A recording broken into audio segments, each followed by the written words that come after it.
Hello everyone. अब हम start करने वाले हैं एक one of the very important topic, endocrinology.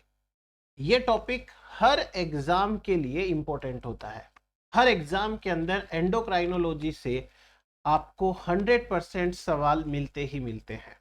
तो अपन टॉपिक की स्टार्ट करेंगे बेसिक इंट्रोडक्शन के साथ में। आज की डेट में अपन डिस्कस करने वाले हैं एक तो एंडोक्राइनोलॉजी का इंट्रोडक्शन और डिफरेंट टाइप के हॉर्मोन्स है उनको लेकर के बेसिक बातें, सो दैट हम जब पर्टिकुलर ग्लैंड्स पढ़ना चालू करेंगे तो हमें उतनी डिफिकल्टी नहीं आएगी। इसलिए अपन एंडोक्राइनोलॉजी में बेसिक्स के साथ में स्टार्ट करते हैं। तो सबसे पहले यदि हम ये बात कहें कि एंडोक्राइन सिस्टम क्या होता है, तो एंडोक्राइन सिस्टम को कैसे डिफाइन करेंगे? एनिमल्स की बॉडी के ग्रोथ को, डेवलपमेंट को, रिप्रोडक्शन को कंट्रोल करने के लिए स्पेशल टाइप के सेल्स या टिश्यूज होते हैं जो कि स्पेशल टाइप के केमिकल्स रिलीज करते हैं, और वो केमिकल्स हमारी ग्रोथ को, डेवलपमेंट को, रिप्रोडक्शन को, ऑलमोस्ट बॉडी के इंटरनल एनवायरनमेंट को कंट्रोल करते हैं। ऐसे केमिकल्स को हॉर्मोन्स कह देंगे, ऐसे टिश्यूज को ग्लैंड कह देंगे, और इन सब को मिला के एंडोक्राइन सिस्टम कह देंगे। तो वेरी फर्स्ट ऑफ ऑल अगर अपन बात करें कि एंडोक्राइन सिस्टम क्या है, तो अपन डिफाइन करेंगे एंडोक्राइन सिस्टम हमारी बॉडी का एक डक्टलेस ग्लैंड्स का सिस्टम है जिससे हार्मोन रिलीज होते हैं, और ये हार्मोन हमारे ग्रोथ, डेवलपमेंट सबको कंट्रोल करते हैं। तो एंडोक्राइन सिस्टम क्या है? It is the system of ductless glands. Ductless glands. अब यहां से ना आपके सामने एक नाम आया है ग्लैंड। ग्लैंड क्या होता है? तो यदि अपन ग्लैंड को डिफाइन करें तो आप ऐसे बोल सकते हो कि ग्लैंड एक टाइप का टिश्यू है या ग्लैंड ग्रुप ऑफ सेल्स हैं जो विशेष टाइप का एक केमिकल रिलीज करती हैं।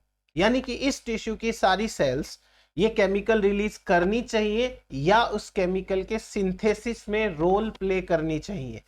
तो ग्लैंड्स क्या होती हैं? टिश्यू या group of sales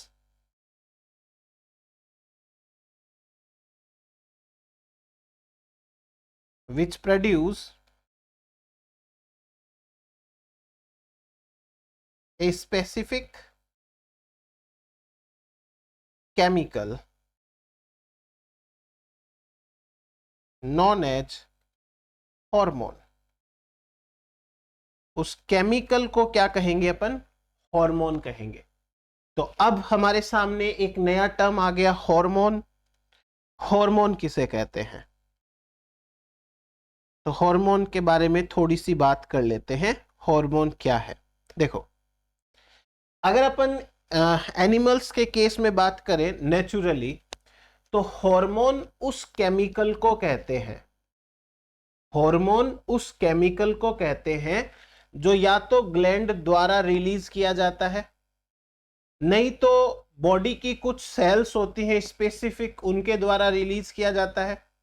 but ultimately काम की बात यह है कि ये केमिकल बॉडी की ग्रोथ को या डेवलपमेंट को या सर्काडियन रिदम को या रिप्रोडक्शन को कंट्रोल करना चाहिए। अगर ये केमिकल ऐसा काम कर रहा है तो उसे हम हार्मोन कह देते हैं। ये केमिकल बहुत ज्यादा कॉन्सेंट्रेशन में नहीं चाहिए होता है। ऐसा नहीं है कि बहुत ज्यादा चाहिए तभी काम होगा, माइन्यूट कॉन्सेंट्रेशन के अंदर चाहिए होता है। अभी अपन बात करेंगे हार्मोन्स के बारे में, सबके बारे में, तो अपन एक एक करके सिंपल वे में बात कर लेते हैं। हार्मोन क्या है? हार्मोन एक टाइप का केमिकल है जो कि प्रोड्यूस कौन करता है? Chemicals that are produced in the body, जो बॉडी के अंदर प्रोड्यूस किए जाते हैं, and they control growth, development,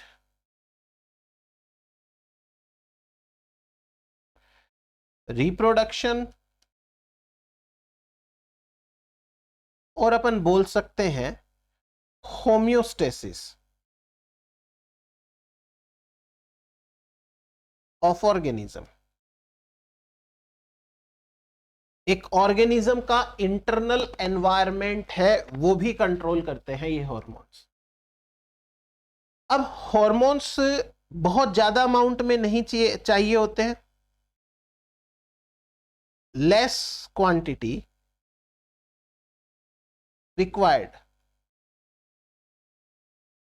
come quantity है वो रिक्वायर्ड होती है, उसमें काम चल जाता है। नाउ हार्मोन के बारे में और छोटी छोटी बातें। हार्मोन मेनली ब्लड के थ्रू सर्कुलेट होते हैं बॉडी में, और हार्मोन बॉडी की हर एक सेल के पास पहुंचते जरूर हैं। हार्मोन ब्लड के द्वारा सर्कुलेट होते हैं, और जब वो ब्लड के द्वारा सर्कुलेट होंगे तो बॉडी की हर सेल के पास पहुंचेंगे, बट हर सेल हर हार्मोन को रेस्पॉन्ड नहीं करती। तो इसका मतलब यह हुआ कि सेल्स हैं, उनके पास में कुछ रिसेप्टर्स होने चाहिए उस हार्मोन के, तभी वो सेल रेस्पॉन्ड करेगी। So by blood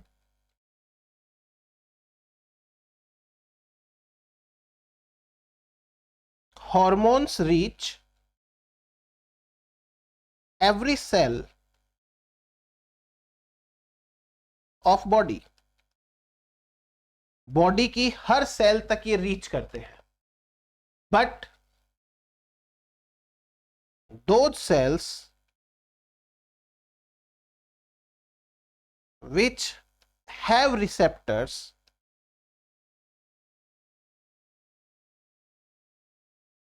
respond only। ठीक है, और ये बात सेल सिग्नलिंग के अंदर चली गई। बहुत सारे हॉर्मोन्स के सिग्नल जो रिसेप्टर्स होते हैं वो जीपीसीआर होते हैं, बहुत सारों के आरटी के होते हैं। तो अपन सिग्नलिंग वाली यूनिट में जा नहीं रहे हैं। जब जब हम एक पर्टिकुलर ग्लैंड या उसका हार्मोन पढ़ेंगे तब हम बात करेंगे कि कौन सा हार्मोन कहां पर क्या कंट्रोल कर रहा है, किस तरीके से, तो उस हिसाब से अपन बात कर लेंगे। सो हार्मोन है वो बॉडी की हर सेल तक पहुंचते जरूर है, लेकिन हर सेल जो है उसको रेस्पॉन्ड नहीं करती। अब और एक मैं चीज बताता हूं, हार्मोन शब्द एक ग्रीक टर्म है, उससे आया। एक ग्रीक टर्म होता है और ये टर्म है हॉर्मेइन। ग्रीक टर्म है हॉर्मेइन। हॉर्मेइन का मतलब होता है टू एग्जीक्यूट। कोई प्लान बना है तो उसको एग्जीक्यूट करना। तो कोई हार्मोन किसी पर्पज के लिए बना है तो वो पर्पज फुलफिल हो जाना, वो हार्मोइन कहलाता है। हार्मोइन का मतलब होता है टू एग्जीक्यूट। और इसका मतलब होता है टू एरोज। एरोज का मतलब होता है स्टिमुलेट करना, जागृत करना, उद्दीपित करना, तो उसे हम एरोज कहते हैं। अब ग्रीक टर्म हो गया ये। फिर डिस्कवरी के बारे में बात करते हैं अपन। देखो, दो साइंटिस्ट थे, एक का नाम था अर्नेस्ट स्टारलिंग, एक का नाम है अर्नेस्ट स्टारलिंग, और दूसरे जो साइंटिस्ट हैं इनका नाम था विलियम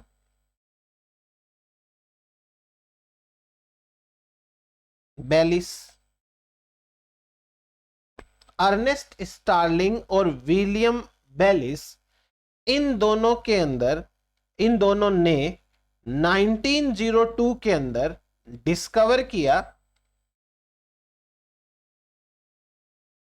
फर्स्ट हार्मोन, जिसका नाम था सिक्रेटिन। इसका नाम रखा इन्होंने सिक्रिटिन। तो सिक्रिटिन नाम का हार्मोन 1902 के अंदर इन्होंने 1902 के अंदर डिस्कवर किया था। अपने काम के 3 साल बाद अर्नेस्ट स्टार्लिंग ने हार्मोन शब्द दिया,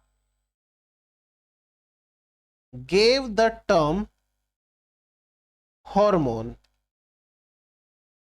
इन्होंने सबसे पहले हार्मोन शब्द दिया 1905 के अंदर। तो 1905 में इन्होंने सबसे पहले नाम दिया और खोजा था इन्होंने ही मिलके एक और अपने फ्रेंड के साथ, मान लीजिए 1902 के अंदर। तो ये तो हार्मोन के लिए बात हो गई अपनी। फिर उसके बाद में और एक चीज बताता हूं मैं आपको। जो एंडोक्राइन सिस्टम है उसमें क्या क्या चीजें आती हैं, यानी कि एंडोक्राइन सिस्टम है वो क्या क्या इंक्लूड करता है। सो आप ऐसे लिख सकते हो कि endocrine system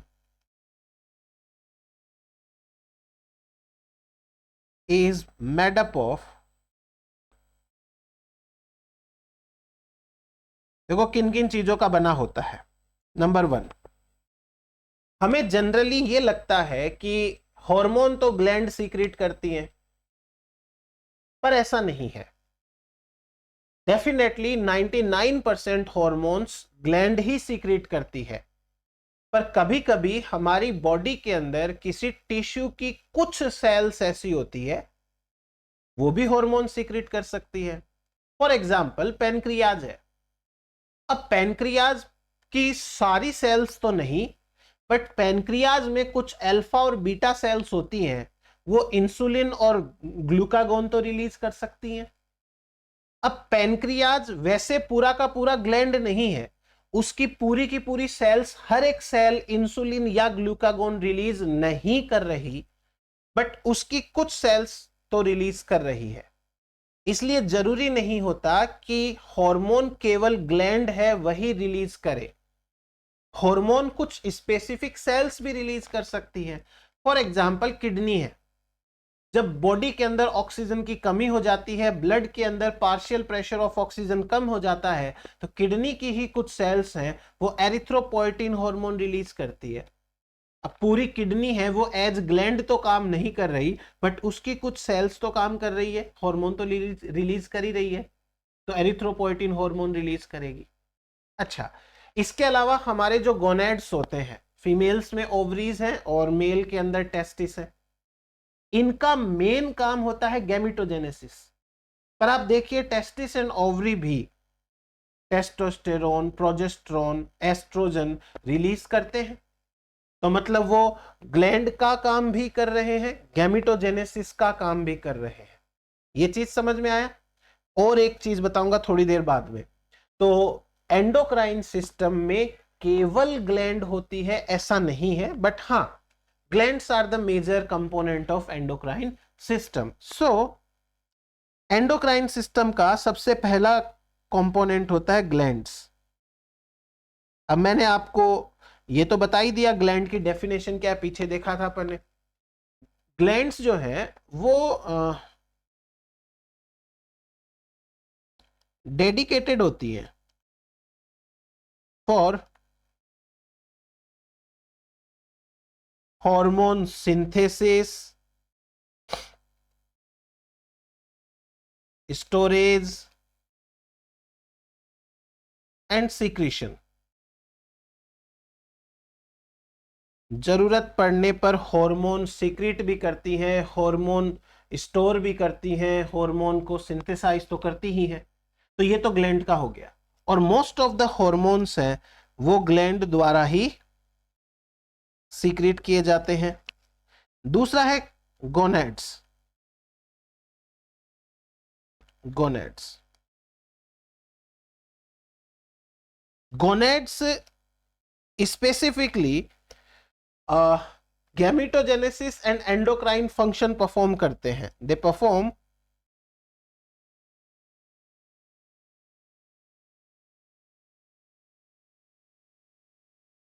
gametogenesis as well as endocrine function. Endocrine function, तो ये गोनेड्स हैं, उनका काम हो गया।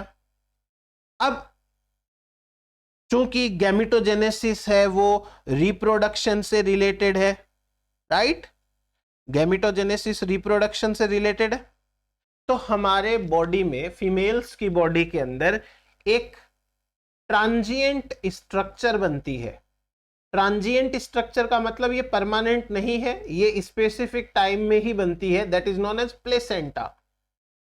प्लेसेंटा एक ऐसी स्ट्रक्चर है जो फीमेल की बॉडी में हर समय नहीं होती है। हाँ, जब वो बनती है तो वो भी कुछ हॉर्मोन्स रिलीज करती है, इसलिए प्लेसेंटा वैसे तो कोई ग्लैंड नहीं है, बट वो एक स्ट्रक्चर है जो हार्मोन रिलीज कर सकती है। सो प्लेसेंटा ऑल्सो रिलीज हार्मोन। ठीक है, तो ये हुआ अपने पास में एंडोक्राइन सिस्टम का तीसरा कंपोनेंट। तीसरा कंपोनेंट ये हम बोल सकते हैं specific isolated cells. Specific isolated cells यानी कि ऐसी सेल्स जो वास्तव में ग्लैंड का पार्ट नहीं है, बट हां ये एंडोक्राइन रोल परफॉर्म करती है। जैसे एग्जांपल देखो आप,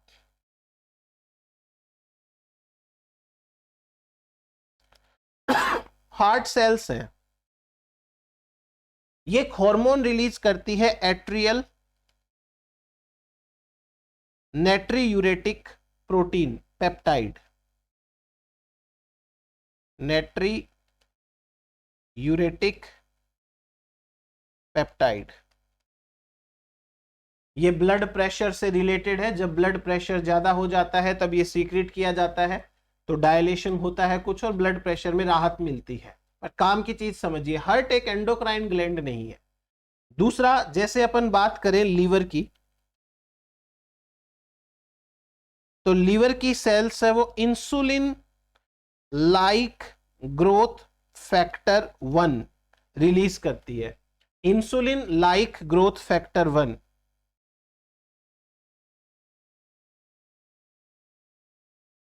इंसुलिन लाइक ग्रोथ फैक्टर 1, ये रिलीज कौन करेगी? लीवर सेल्स करेगी। ऐसे ही किडनी की सेल्स हैं, किडनी सेल्स, ये रिलीज करती है एरिथ्रोपोइटिन।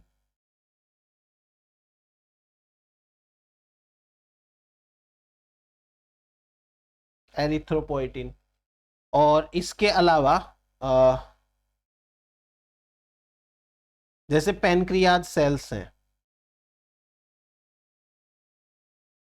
तो पैनक्रियाज की सेल ग्लूकागोन एंड इंसुलिन, ये सब चीजें रिलीज करती हैं। तो ये हुआ। हाइपोथैलेमस है, जैसे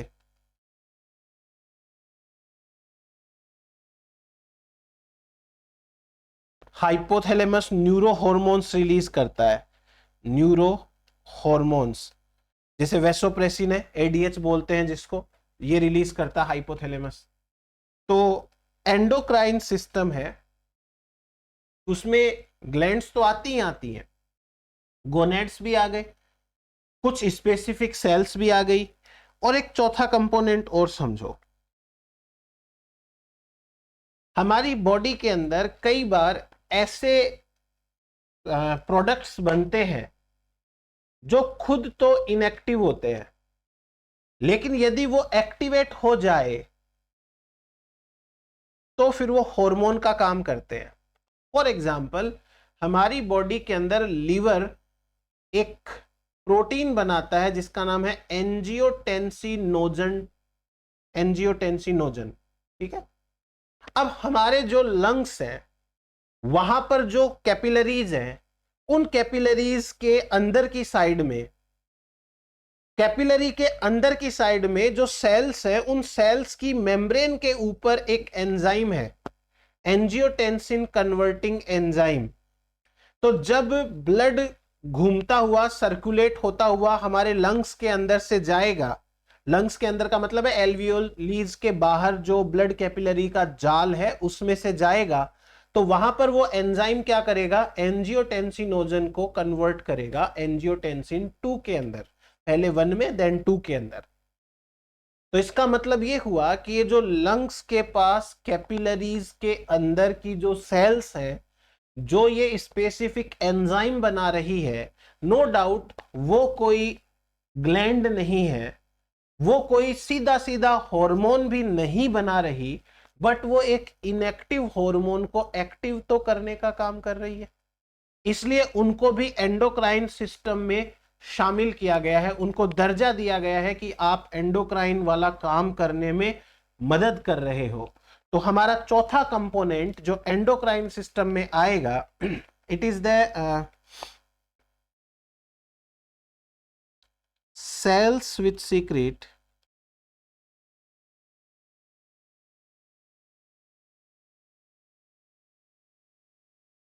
proteolytic enzymes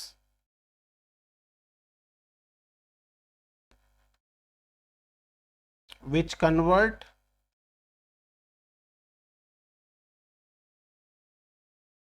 inactive hormone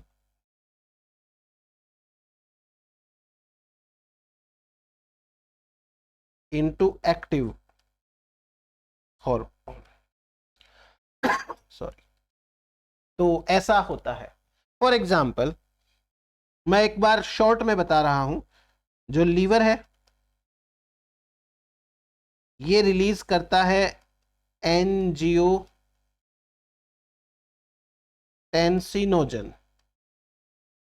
ठीक।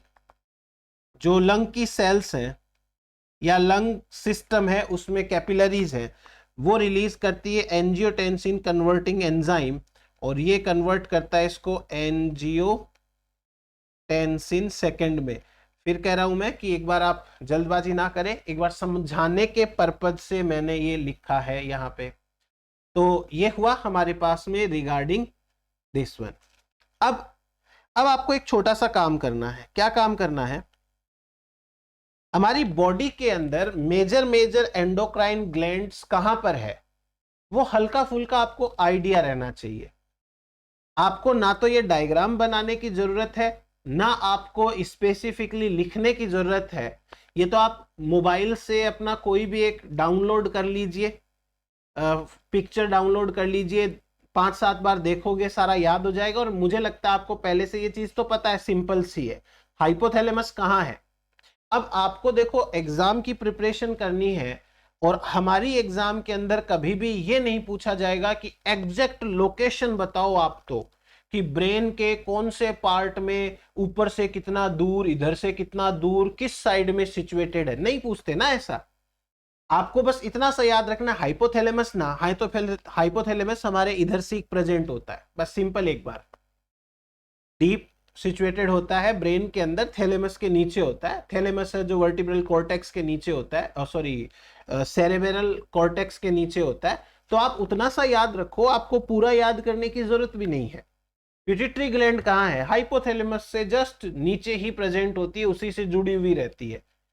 आप ऐसे ही याद कर लोगे ना, अपना काम चल जाएगा। आपको पिट्यूटरी ग्लैंड की पोजीशन, लोकेशन हल्की फुल्की पता होनी चाहिए। पीनियल ग्लैंड इसके आसपास ही है, थैलेमस इसके आसपास है। थायराइड ग्लैंड कहाँ है और थाइमस ग्लैंड कहाँ है, तो थायराइड उसके नीचे थाइमस ग्लैंड है। फिर स्टमक पता ही होता है सबको, एड्रेनल ग्लैंड है वो कहाँ है, किडनी के जस्ट ऊपर, किडनी किधर है वो पता है आप लोगों को।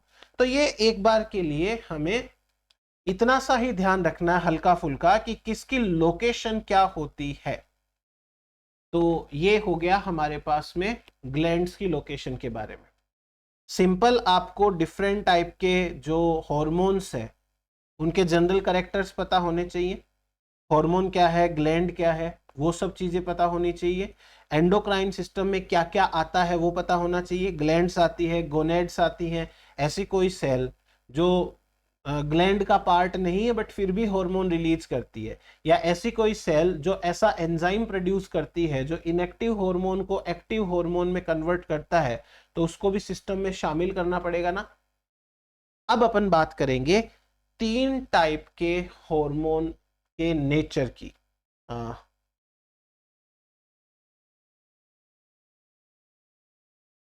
क्लासेस ऑफ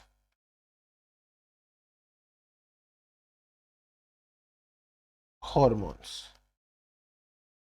हॉर्मोन्स की 3 क्लासेस होती हैं based on the nature of hormone.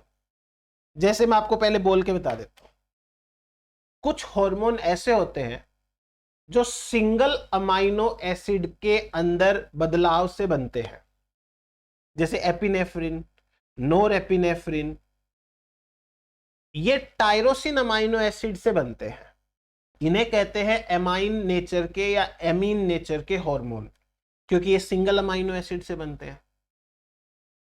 कुछ ऐसे हार्मोन्स होते हैं जो बड़ी चेन होती है अमाइनो एसिड की, और उसके अंदर नंबर ऑफ अमाइनो एसिड 100 के आसपास या 100 से कम होता है। जब 100 से कम अमाइनो एसिड होते हैं तो ऐसे प्रोटीन को तो बोल देते हैं पेप्टाइड, पेप्टाइड या पॉलीपेप्टाइड। और जिसमें 100 से ज्यादा 200 तक अमाइनो एसिड होते हैं उन्हें बोलते हैं प्रोटीन, पेप्टाइड प्रोटीन। समझ में आया? कम अमाइनो एसिड है तो पेप्टाइड है, बहुत ही ज्यादा है तो प्रोटीन है। जैसे ग्रोथ हार्मोन है, जैसे प्रोलैक्टिन है, इनके अंदर 200 के आसपास प्रोटीन्स होते हैं, सॉरी अमाइनो एसिड्स होते हैं, तो इनको प्रोटीन हार्मोन बोलते हैं। ज्यादातर हार्मोन प्रोटीन पेप्टाइड नेचर के ही होते हैं। तीसरी एक कैटेगरी आती है स्टेरॉइड हार्मोन्स की। जैसे आपने सुन रखा होगा glucocorticoid, mineralocorticoid, estrogen, progesterone, testosterone, है ना। ये सारे के सारे होते हैं स्टेरॉइड नेचर के। अब एनिमल्स के अंदर स्टेरॉइड नेचर से बनने वाले हार्मोन कोलेस्ट्रॉल से बनते हैं, तो इनकी स्ट्रक्चर कोलेस्ट्रॉल के जैसी होती है। फिर जैसे ये नेचर के हार्मोन है उसी के हिसाब से इनका ट्रांसपोर्ट होता है, उसी के हिसाब से इनकी सिग्नलिंग चलती है। चीज समझ में आई अपन क्या पढ़ने वाले हैं? तो टोटल जितने भी हार्मोन्स होते हैं वो या तो सिंगल अमाइनो एसिड टायरोसिन से बनते हैं, या वो प्रोटीन या पेप्टाइड होते हैं कम या ज्यादा अमाइनो एसिड के, या वो स्टेरॉइड होते हैं। आज तक एनिमल की बॉडी में ऐसा कोई हार्मोन नहीं मिला है जो या तो पॉलीसैकेराइड नेचर का हो, पॉलीसैकेराइड नेचर का। ठीक, तो ऐसा कोई हमारे पास में हार्मोन नहीं है। चलिए अब बात कर लेते हैं। सबसे पहले बात करते हैं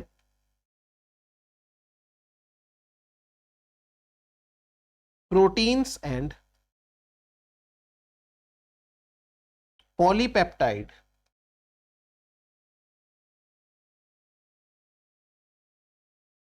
नेचर ऑफ हार्मोन की।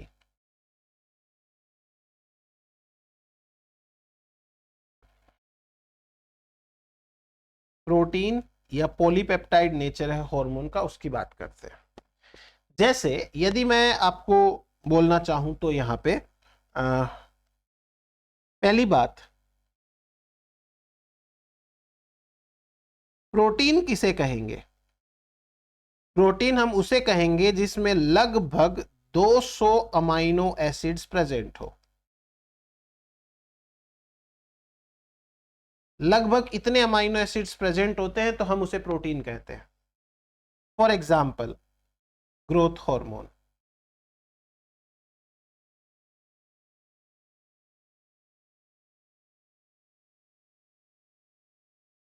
For example prolactin, prolactin. तो ये क्या है? ये हमारे पास में प्रोटीन नेचर के हार्मोन है। कुछ ऐसे हार्मोन्स भी हैं जो पेप्टाइड नेचर के होते हैं, पॉलीपेप्टाइड होते हैं। पॉलीपेप्टाइड पॉलीपेप्टाइड हम उसे बोलेंगे जिसमें लेस देन 100 अमाइनो एसिड्स होते हैं,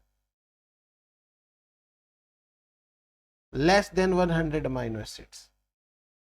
एक एग्जांपल बताता हूं मैं आपको जिसका नाम है थायरोट्रोपिन रिलीजिंग हार्मोन। थायरोट्रोपिन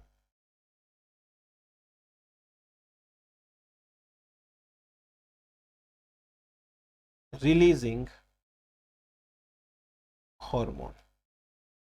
ये थायरोट्रोपिन रिलीजिंग हार्मोन तो इतना कमाल का है कि ये केवल और केवल 3 अमाइनो एसिड का बना है। ये केवल और केवल 3 अमाइनो एसिड का बना होता है, 3 अमाइनो एसिड। और ये 3 अमाइनो एसिड कौन कौन से हैं? पहला है पायरोग्लूटामिन, पायरोग्लूटामिन। दूसरा है हिस्टिडिन, दूसरा रहेगा histidine.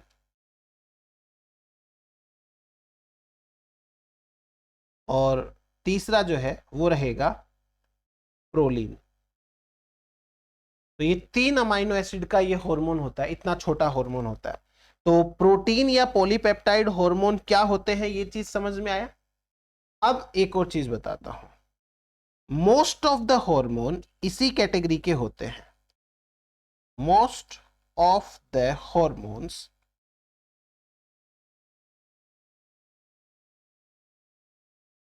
Are protein and polypeptide. ये पॉलीपेप्टाइड या प्रोटीन नेचर के ही होते हैं। तो ज्यादातर हार्मोन तो इसी तरीके के होते हैं। एक खास बात और बताता हूं इनके बारे में। देखो, ये hormone most of the time पे बनाकर के स्टोर किए जाते हैं, जरूरत पड़ने पर सीक्रेट किए जाते हैं। तो most of the time, mostly they are stored in vesicles until needed। जब तक जरूरत नहीं है तब तक उनको स्टोर कर लिया जाएगा। तो ये हुआ हमारे पास में प्रोटीन या पॉलीपेप्टाइड नेचर के हार्मोन के बारे में। अब दूसरा देखते हैं। दूसरा है steroid hormone, steroid nature of hormone. जैसा मैंने आपको बताया कि स्टेरॉइड नेचर के जो हार्मोन्स होते हैं, ये हार्मोन्स कोलेस्ट्रॉल से बनते हैं, मोस्टली डिराइव्ड फ्रॉम कोलेस्ट्रॉल। ज्यादातर तो है वो कोलेस्ट्रॉल से बनते हैं, मोस्टली डिराइव्ड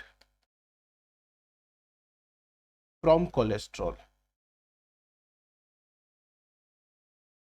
ज्यादातर कोलेस्ट्रॉल से बनते हैं, एक चीज। दूसरी चीज, इनको कभी भी बना के स्टोर करके नहीं रख सकते। रीजन आपको समझ में आना चाहिए, क्योंकि ये वाटर के अंदर सॉल्युबल तो है नहीं। तो यदि इनको बना लिया तो इनको स्टोर करने में एक अलग ही सिस्टम काम करेगा। हॉर्मोन्स जो ये स्टेरॉइड नेचर के होते हैं ना, उनको क्या किया जाता है, प्लाज्मा में जो प्रोटीन होता है, ग्लोबुलिन प्रोटीन है, वो प्रोटीन स्टेरॉइड हार्मोन को पकड़ के रखता है और ट्रांसपोर्ट में मदद करता है। तो यदि जरूरत से ज्यादा स्टेरॉइड हार्मोन बन रहे हैं बिना आवश्यकता के, तो प्लाज्मा के प्रोटीन्स तो उनके साथ इंगेज हो जाएंगे, और वो इंगेज हो जाएंगे तो प्लाज्मा का जो प्रोटीन प्रेशर है, ऑस्मोटिक प्रेशर है, वो डिक्रीज हो जाएगा, तो गड़बड़ हो जाता है। इसलिए दे आर नॉट स्टोर्ड, ये स्टोर नहीं किए जाते हैं। जरूरत पड़ती है तो बनाए जाते हैं, नहीं जरूरत पड़ती तो फिर नहीं बनाए जाते। अच्छा, एक चीज और बताता हूं। हमने कहा कि most of the hormones, steroid hormones, they are derived from cholesterol. और आप ये ध्यान रखना cholesterol for hormone synthesis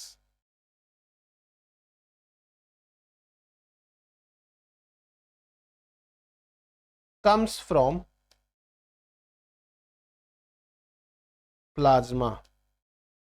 Do try to understand.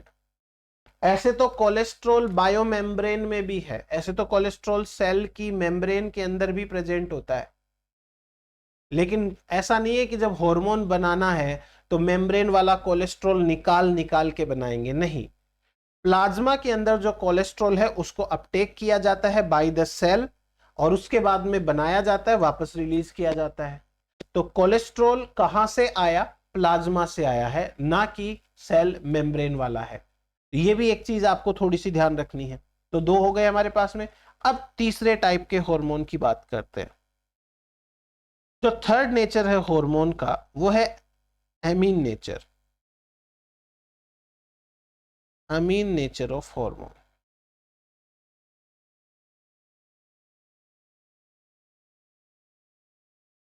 Amine nature of hormone वो होते हैं जो कि एक सिंगल अमाइनो एसिड से बनते हैं, और ये अमाइनो एसिड आज की डेट में तो टायरोसिन है।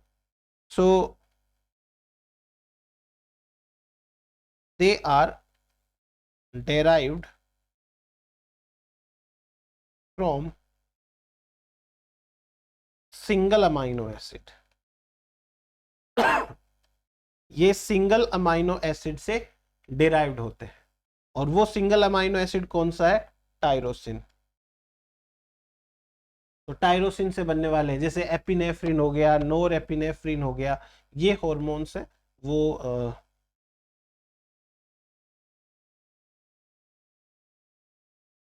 Epinephrine,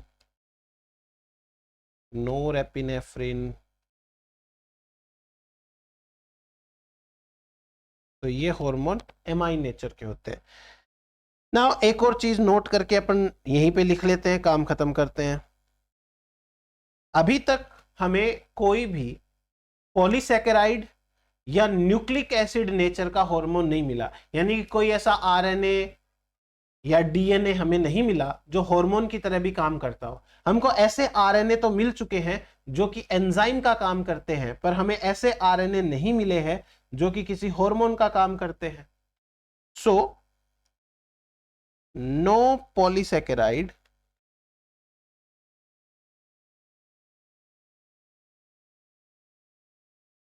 and nucleic acid hormone is known. अभी तक तो और कुछ पता नहीं है इतना। तो ये हुआ हमारे पास में हार्मोन के नेचर के बारे में, बेस्ड ऑन देयर ओरिजिन और बेस्ड ऑन देयर सिंथेसिस। अब हम बात करते हैं nature of hormone based on their function. Nature of hormone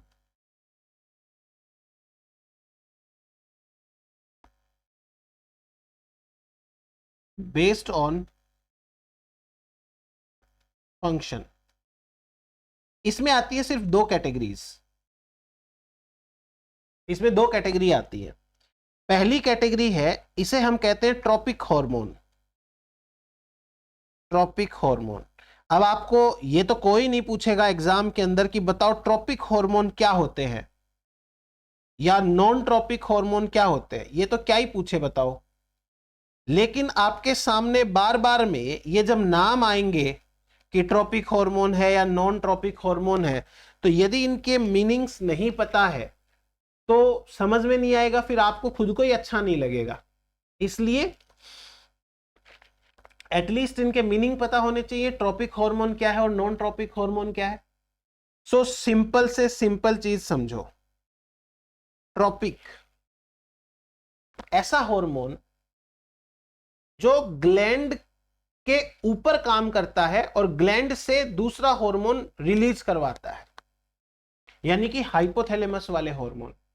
आपने सुना होगा ग्रोथ हार्मोन रिलीजिंग हार्मोन, यानी कि एंटेरियर पिट्यूटरी से ग्रोथ हार्मोन को बनवा के निकलवाने वाला हार्मोन, तो उसे ट्रॉपिक हार्मोन कहते हैं। थायराइड रिलीजिंग हार्मोन, अभी अभी पढ़ा था अपन ने जो 3 अमाइनो एसिड का सिंपल सा बना हुआ होता है उसके बारे में, है ना, थायरोट्रोपिन रिलीजिंग हार्मोन। तो ऐसे करके हमारे पास में ये हार्मोन होते हैं जो कि एक ग्लैंड के ऊपर काम करते हैं, और दूसरे होते हैं नॉन ट्रोपिक हार्मोन, वो सीधा टारगेट सेल के ऊपर काम करते हैं, वो सीधा का सीधा टारगेट सेल के ऊपर काम करेगा, तो वो कोई फंक्शन है कैरी आउट करता है। फिर ट्रोपिक हार्मोन किसे कहेंगे? जो वर्क करते हैं, work on A gland and stimulate और inhibit it for other hormone।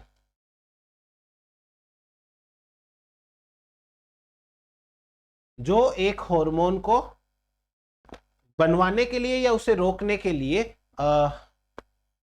Control करते हैं। मतलब जैसे एग्जांपल है हाइपोथैलेमस,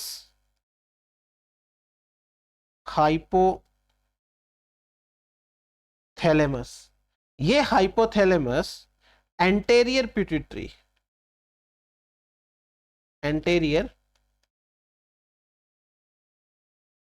पिट्यूटरी को कंट्रोल करता है। अब कुछ तो इसमें रिलीजिंग हार्मोन होते हैं और कुछ इनके अंदर इनहिबिटरी हार्मोन होते हैं। दूसरे नॉन ट्रोपिक हार्मोन कौन से होते हैं? वो हार्मोन्स जो कि सीधा टारगेट सेल के ऊपर काम करते हैं, they work on target cell. ये टारगेट सेल के ऊपर काम करेंगे तो इनसे सीधा का सीधा कोई ना कोई फंक्शन निकल के आएगा। तो ये आप लिख लीजिए, बस इतना ही ध्यान रखना है, इसके अंदर ग्लैंड से निकलते हैं, टारगेट सेल पे काम करते हैं। और ये जो दूसरे होते हैं ट्रोपिक हार्मोन, ये हाइपोथैलेमस से निकलते हैं और पिट्यूटरी ग्लैंड के ऊपर काम करते हैं।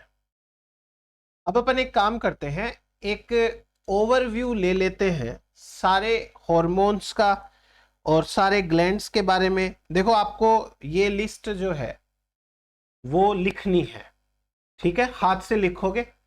और दूसरा, जैसे जैसे हम ग्लैंड्स पढ़ेंगे, ये तो बहुत छोटी सी चीज है, आराम से आपको याद हो जाएगी।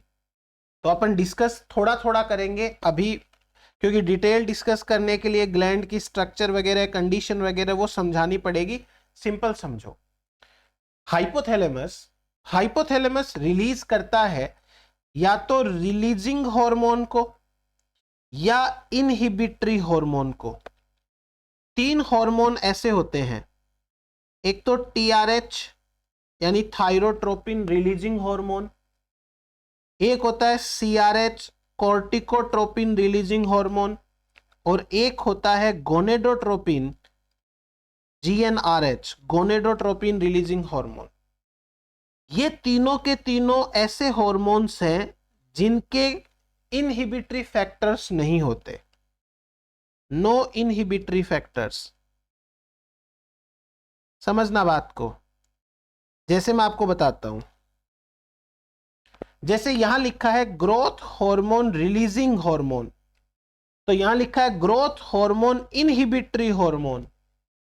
ग्रोथ हार्मोन को रिलीज करवाने वाला भी है और ग्रोथ हार्मोन को नहीं रिलीज कराने वाला भी है, पर थायरोट्रोपिन को केवल रिलीज कराने वाला है, कॉर्टिकोट्रोपिन को केवल रिलीज कराने वाला हार्मोन है, और गोनेडोट्रोपिन को भी रिलीज कराने वाला हार्मोन है। इनका इनहिबिशन फीडबैक इनहिबिशन द्वारा होता है। समझना बात को, हाइपोथैलेमस रिलीज करती है थायरोट्रोपिन रिलीजिंग हार्मोन।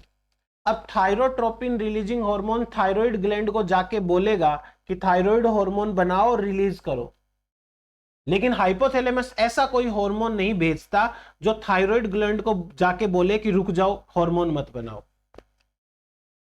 हाइपोथैलेमस ऐसा हार्मोन बनाता है जो कि एंटेरियर पिट्यूटरी को जाके बोलेगा कि ग्रोथ हार्मोन बना के रिलीज करो, और हाइपोथैलेमस ऐसा भी हार्मोन बनाता है जो एंटेरियर पिट्यूटरी को जाके बोलेगा कि अब ग्रोथ हार्मोन मत बनाओ। तो मतलब ग्रोथ हार्मोन के रिलीजिंग फैक्टर भी हैं और इनहिबिटरी फैक्टर भी हैं, बट TRH, CRH और GnRH इनके इनहिबिटरी फैक्टर नहीं है। क्लियर हो गई ये चीज आपको? ये हॉर्मोन्स अपने स्पेसिफिक जगह पे जाके उस पर्टिकुलर हार्मोन को बनवाने का काम करेंगे। अब इनमें से जैसे ये थायरोट्रोपिन रिलीजिंग हार्मोन पेप्टाइड है, कॉर्टिकोट्रोपिन वाला पेप्टाइड है, ग्रोथ हार्मोन पेप्टाइड है और ये गोनेडोट्रोपिन पेप्टाइड है। But dopamine, prolactin inhibitory factor ये एमीन नेचर का होता है, एमिनो एसिड से बनता है। कहां पर काम कर रहे हैं, क्या इनका मेन फंक्शन है, ये यहां पे दे रखा है। दूसरा देखो, एंटेरियर पिट्यूटरी। एंटेरियर पिट्यूटरी बहुत सारे हार्मोन रिलीज करती है, जैसे ग्रोथ हार्मोन पेप्टाइड हार्मोन होता है, जैसे थायराइड स्टिमुलेटिंग हार्मोन पेप्टाइड है, जैसे कि एड्रिनोकोर्टिकोट्रोपिक हार्मोन पेप्टाइड है, प्रोलैक्टिन पेप्टाइड है, फॉलिकल स्टिमुलेटिंग हार्मोन पेप्टाइड है, ल्यूटिनाइजिंग हार्मोन पेप्टाइड है, एलएच, एफएसएच, वही है सारे। अब आपको ज्यादातर के मेजर फंक्शन तो पता ही है, हम इन डिटेल बात करेंगे तो मैं आपको 10-10, 15-15 फंक्शन बताऊंगा, लेकिन एक बार मेजर फंक्शन तो आपको पता है ना। ग्रोथ हार्मोन क्या करेगा, ग्रोथ हार्मोन स्पेशली बोन्स की और सेल्स की ग्रोथ कराता है। Thyroid stimulating hormone thyroid gland को स्टिमुलेट करेगा। एड्रिनोकॉर्टिकोट्रोपिक हार्मोन एड्रिनल जो किडनी में जो एड्रिनोकॉर्टिकोट्रोपिक हार्मोन है, stimulate and synthesis and secretion करता है एड्रिनोकॉर्टिकल हार्मोन, कॉर्टिसोल, एंड्रोजन, एंड्रोस्टेरोन, इन सबको। वैसे ही प्रोलैक्टिन है, वो लैक्टिक है तो मिल्क का सिक्रीशन कराने में मदद करता है ना। Then posterior pituitary, posterior pituitary vasopressin या एंटी डायूरेटिक हार्मोन और ऑक्सीटोसिन को रिलीज करती है। मेनली होता यह है कि जो हाइपोथैलेमस है ना, हाइपोथैलेमस के अंदर कुछ न्यूरॉन्स हैं, उन न्यूरॉन की सेल बॉडी के अंदर ये दोनों बनते हैं और पोस्टेरियर पिट्यूटरी में आके जमा हो जाते हैं। फिर जरूरत के अनुसार पोस्टेरियर पिट्यूटरी उनको रिलीज करती है। कुछ बुक्स में तो लिखा जाता है कि ये पोस्टेरियर पिट्यूटरी बनाती है, और कुछ में ये भी लिखा जाता है कि ये बनते तो हाइपोथैलेमस में है, वहां से न्यूरॉन्स जो होते हैं उन्हें बोलते हैं हार्मोन सिक्रेटिंग न्यूरॉन। तो ये न्यूरो हार्मोन है क्योंकि ये न्यूरॉन्स बनाते हैं, और ये पोस्टेरियर पिट्यूटरी में आके जमा हो जाते हैं, वहां से ब्लड वेसल में डाल दिए जाएंगे।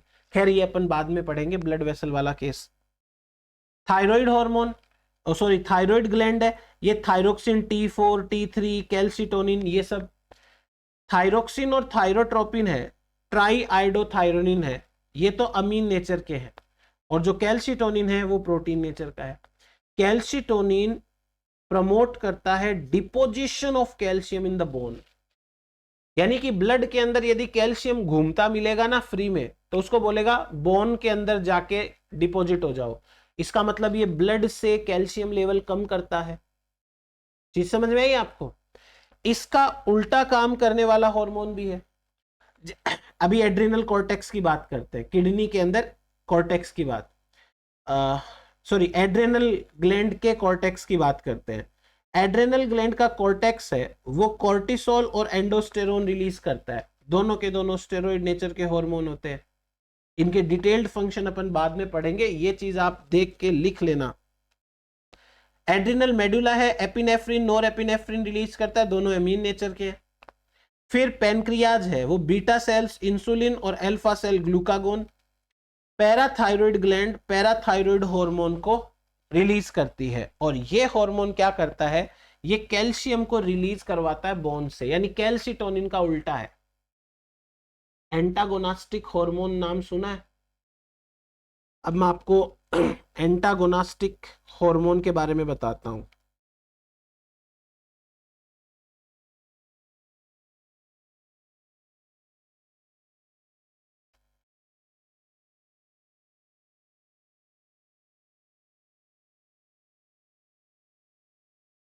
अगर मैं एग्जैक्ट डेफिनेशन की बात करूं, लिटरल डेफिनेशन की, तो लिटरल डेफिनेशन तो ये होगी कि ऐसे दो हॉर्मोन्स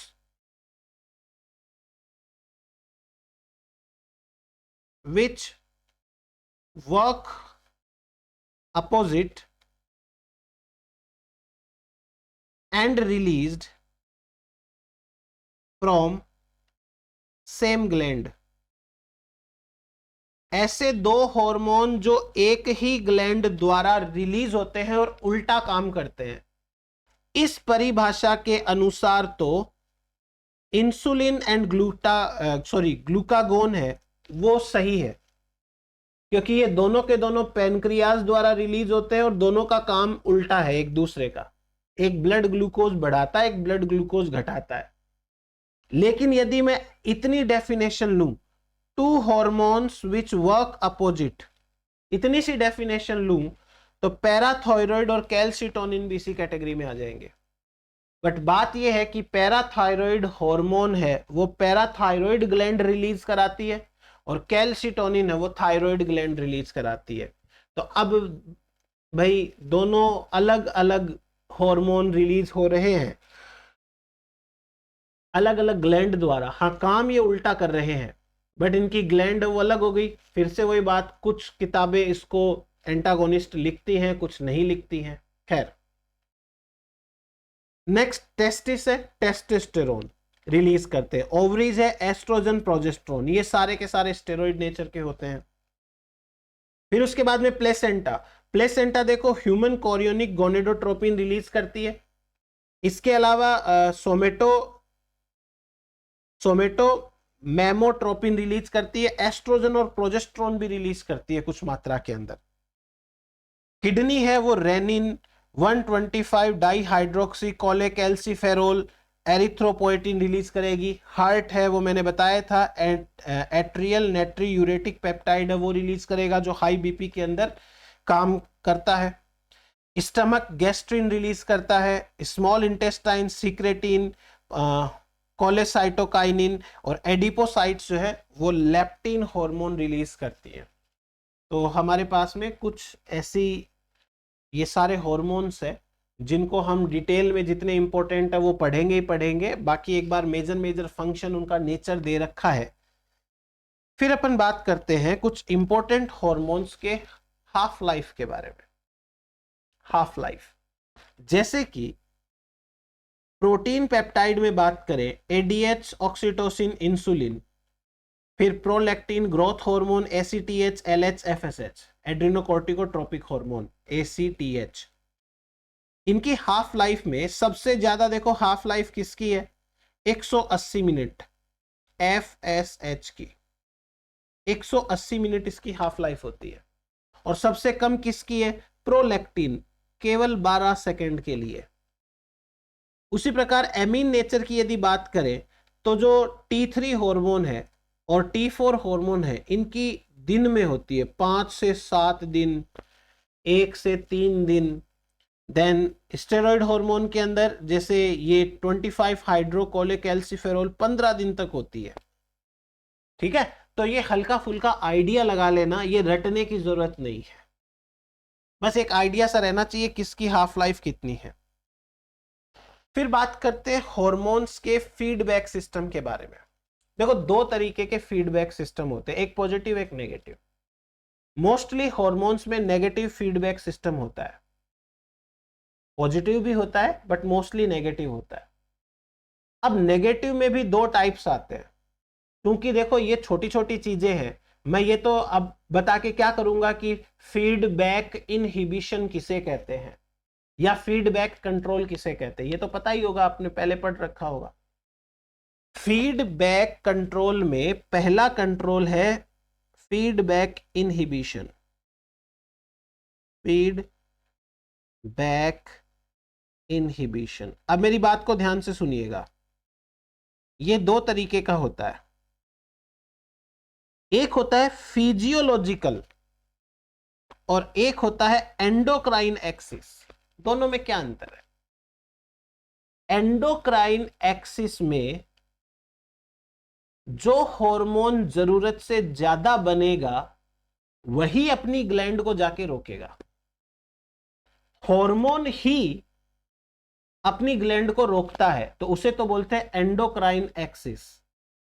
लेकिन फिजियोलॉजिकल में क्या होता है कि कोई प्रोडक्ट है, हार्मोन ने कोई रिएक्शन करी, मेटाबॉलिज्म चलाई और उससे जो प्रोडक्ट बना वो रोकता है। फॉर एग्जांपल यहां देखो, मान लीजिए कि कोई एंडोक्राइन ग्लैंड है, ठीक है, पैनक्रियाज है, उसकी अल्फा सेल है, लेट सपोज ये पैनक्रियाज है, और पैनक्रियाज ने ग्लूकागोन रिलीज किया। ग्लूकागोन ने जो टारगेट सेल्स हैं जहां पर ग्लूकोज को जमा किया जाता है ग्लाइकोजन के रूप में, उसके ऊपर अटैक किया। तो ग्लाइकोजेनोलाइसिस बढ़ने लग गई।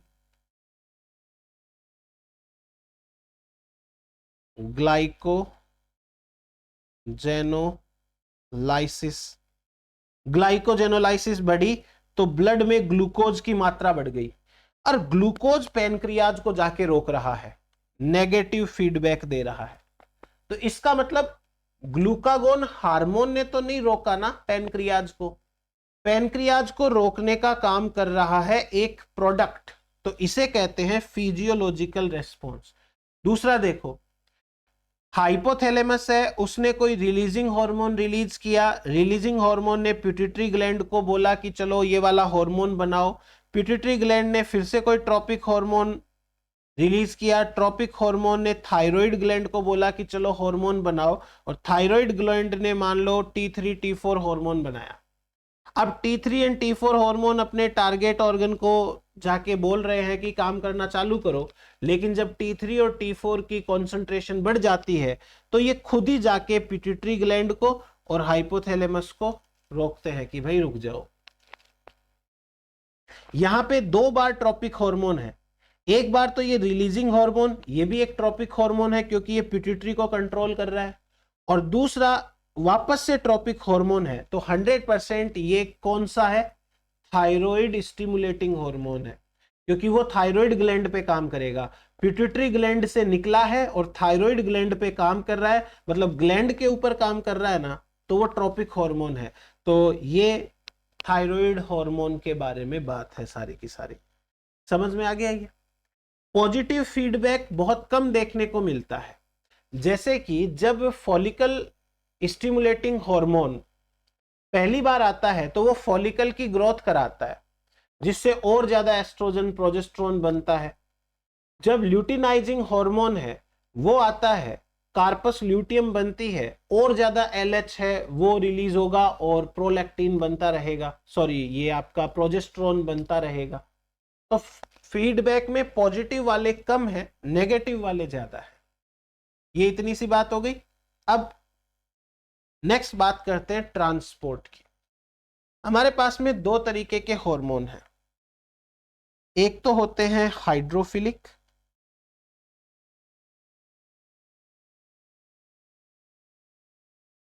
और एक होते हैं हाइड्रोफोबिक या स्टेरॉइड। इनमें से मोस्टली प्रोटीन पेप्टाइड वाले एंड एमीन नेचर वाले ये हैं, और स्टेरॉइड में स्टेरॉइड है। इनका ट्रांसपोर्ट कैसे होता है? डिसॉल्व्ड इन प्लाज्मा, प्लाज्मा में घुल जाते हैं ये और आराम से ट्रांसपोर्ट होते हैं। स्टेरॉइड हॉर्मोन्स का ट्रांसपोर्ट कैसे होता है? They are bound with plasma proteins,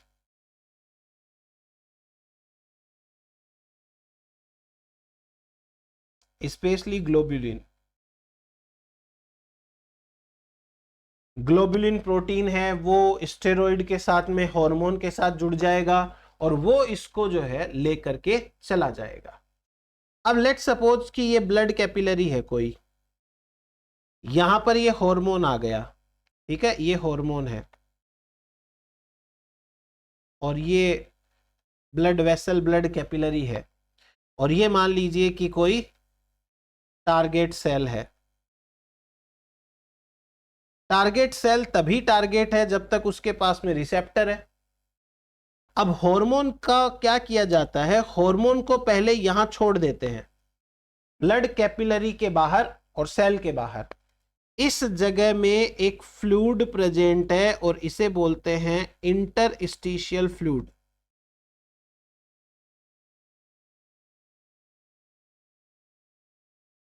interstitial fluid, interstitial fluid के अंदर हार्मोन को छोड़ा जाता है, फिर ये हार्मोन अपनी टारगेट रिसेप्टर से जुड़ जाता है। अब मैं यहां पे आपको रिसेप्टर बिल्कुल नहीं छेड़ना चाहता, क्योंकि ये रिसेप्टर वही है जो सिग्नलिंग में काम आते हैं। हमने कितनी बार देखा था इसकी एपिनेफ्रिन की सिग्नलिंग, ग्लूकागोन की सिग्नलिंग, इंसुलिन की सिग्नलिंग देख रखी है ना, और देख लेंगे। जीपीसीआर के थ्रू काम करते हैं, आरटीके के थ्रू काम करते हैं, एनआरटीके के थ्रू काम करते हैं। इनसे वही डैग, डिफरेंट टाइप के जो IP3 है या डिफरेंट टाइप के protein kinases A B C वो सब स्टिमुलेट होते हैं। जैसे जैसे आता जाएगा अपन वैसे वैसे बात करेंगे, अभी अपन यहाँ पे सिग्नलिंग नहीं छेड़ेंगे। बस आप इतना जान लो कि ये वैसे ही काम करते हैं जैसे सिग्नलिंग काम करती है। तो ये तो हो गई एक बात अपनी कि कैसे ब्लड के अंदर ट्रांसपोर्ट होंगे। हाइड्रोफिलिक नेचर का होगा तो वो तो प्लाज्मा में वैसे ही डिजोल्व होता है, वो तो डिजोल्व होकर के हो जाएगा। और यदि हाइड्रोफोबिक या स्टेरॉइड नेचर का है तो भाई उसको तो बाउंड होना पड़ेगा with any plasma protein. Most of them are globulin protein. Clear है। अब एक और चीज बताता हूं, एक कॉन्सेप्ट है, इसे बोलते हैं क्लियरेंस ऑफ हार्मोन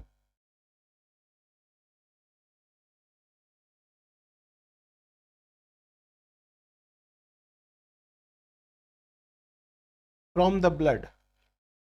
ब्लड से हार्मोन क्लियर कैसे होता है, तो ब्लड से हार्मोन क्लियर किस प्रकार से होगा, इसका मतलब क्या है। इसका सीधा सा मतलब है कि भाई ब्लड में जो हार्मोन सर्कुलेट हो रहा है वो टारगेट सेल तक पहुंच जाए, इसको क्लियरेंस बोल देंगे। तो क्लियरेंस का मतलब होता है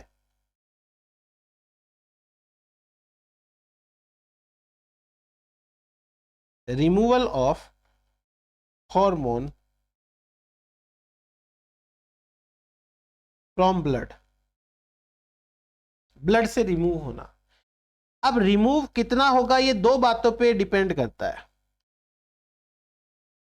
depend upon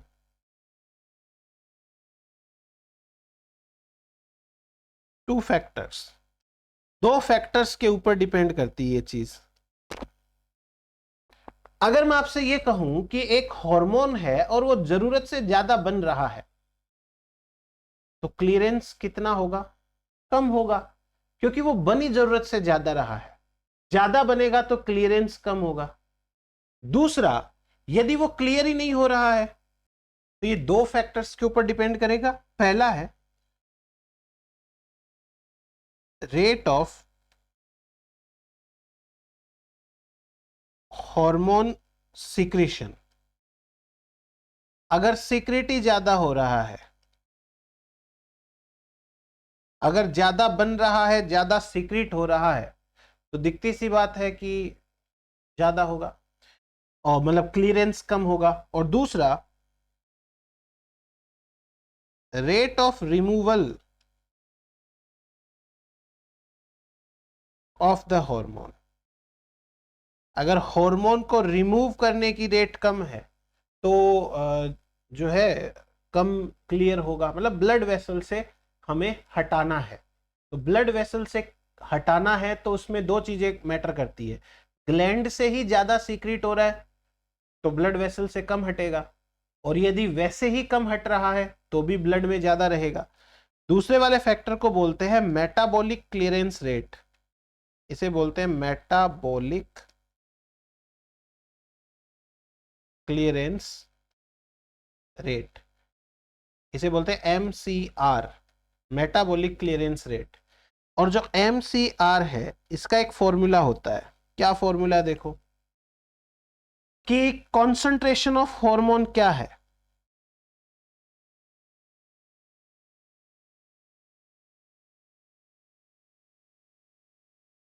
concentration of hormone क्या है। इसमें से रेट ऑफ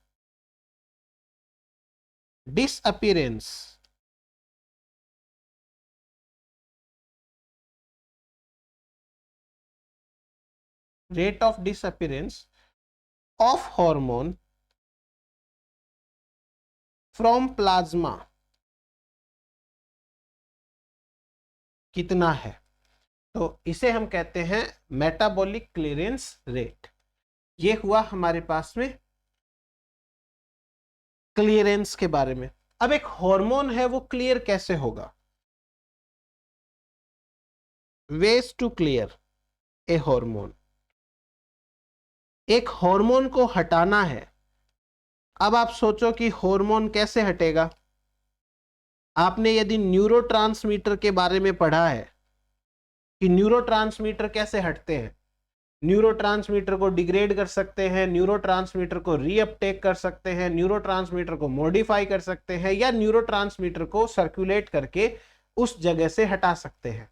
तो हट गया न्यूरोट्रांसमीटर। वैसे ही हार्मोन है, हार्मोन को हटाने का एक तरीका है कि उसे तोड़ दो, इसे बोलते हैं metabolic destruction.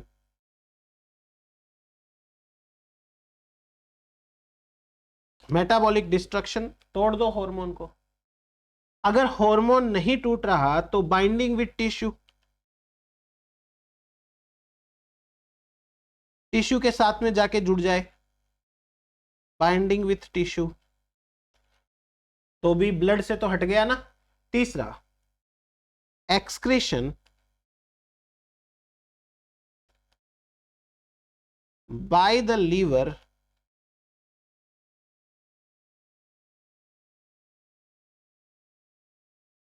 Into the bile,